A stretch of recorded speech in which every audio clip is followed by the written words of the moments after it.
The impeachment hearing of former Deputy President Rigathi Gachagua took a dramatic turn after his legal team appeared to gain early momentum in court, with arguments that immediately shifted public attention and sparked a political debate across the country. What was expected to be a normal continuation of the constitutional case quickly became one of the most talked about hearings in Kenya, after Gachagua's lawyers aggressively challenged the legality of the entire impeachment process that removed him from office. Inside the courtroom, the atmosphere was tense. Lawyers representing Gachagua argued that the impeachment carried out by Parliament and later upheld by the Senate failed to meet constitutional standards, especially on matters involving public participation, fairness, and due process. And from the reaction both inside and outside the courtroom, many observers believe the former deputy president may have won the first round of the legal battle. The hearing attracted huge public interest because the impeachment of Rigathi Gachagua remains one of the most historic political events in Kenya. Back in October 2024, senators voted to uphold several charges against him, officially removing him from the office and making him the first deputy president in Kenya's history to be impeached. At the time, the political fallout was massive. Some leaders defended the decision, saying accountability must apply to everyone regardless of the position. Others claimed the impeachment was politically motivated and linked to internal power struggles within the Kenya Kwanza administration. Now, months later, the issue is back in court, and Gachagua's legal team appears determined to prove that the process violated the constitution from the very beginning. One of the biggest arguments raised during the hearing focused on public participation. The lawyers told the judges that Kenyans are not given enough time to properly engage with the impeachment motion before Parliament proceeded with the process. According to the submissions made before the court, notices were allegedly rushed, limiting meaningful participation from ordinary citizens. The legal team argued that impeachment is not a small political issue, but a serious constitutional process that affects the entire country, meaning citizens should have been given adequate opportunity to express their views. That argument immediately became one of the strongest moments of the hearing, because in Kenya's constitution, public participation is considered a key pillar of governance. Courts in previous rulings have repeatedly emphasized that major national decisions cannot simply be rushed through without involving citizens properly. Gachagua's lawyers also questioned whether the charges presented during the impeachment met the constitutional threshold required to remove a sitting deputy president. They argued that some accusations were politically framed and lacked sufficient evidence. The legal team further claimed that the entire process became more political than legal. At some points during the hearing, there were visible moments of tension between lawyers representing Parliament and those representing Gachagua.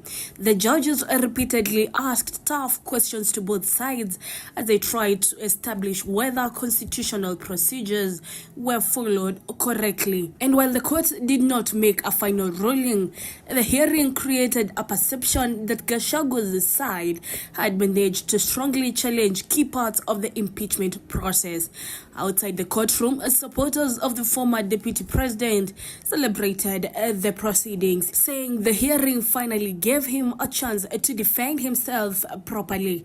Some described the day as a political comeback moment. Others claimed the impeachment was rushed from the beginning and said the court process may expose deeper political interests that were hidden from the public. On social media, the phrase "round one" quickly started trending, with supporters arguing that Gachagua's team had dominated the session through detailed constitutional arguments. Political analysts also began weighing in, and some believe the case is no longer just about whether Gachagua was removed legally. Instead, they say it could now become a major test for how future impeachments will be conducted in Kenya. If the court eventually finds that constitutional procedures were violated, the ruling could have long-term implications on Parliament and Senate processes. And even though Gachagua is no longer seeking reinstatement as deputy president, the outcome of the case could still shape his political future. Many analysts believe the former DP is trying to rebuild his image and reconnect with supporters ahead of the next general election cycle. In recent months, Gachagua has continued holding meetings, attending public gatherings, and speaking strongly about leadership, governance, and a political betrayal. His critics accuse him of using the court case to remain politically relevant. But his supporters argue that he is fighting for justice and constitutional accountability. Meanwhile, lawyers representing Parliament defended the impeachment process and insisted that all constitutional procedures were followed correctly. They argued that both the National Assembly and the Senate acted within the law and that public participation requirements were met. According to them, the impeachment was lawful and based on serious concerns raised against the former deputy president during his time in office. The court is expected to continue hearing submissions before eventually making a ruling that could become one of the most significant constitutional decisions in recent Kenyan political history. For now, however, many people believe Rigathi Gachagua has successfully gained early ground in the case. What also made the hearing more interesting was the silence from some leaders who were previously very vocal during the impeachment period. During the height of the political fallout, several Kenya Kwanza leaders openly criticized Gachagua and strongly defended the move to remove him from office.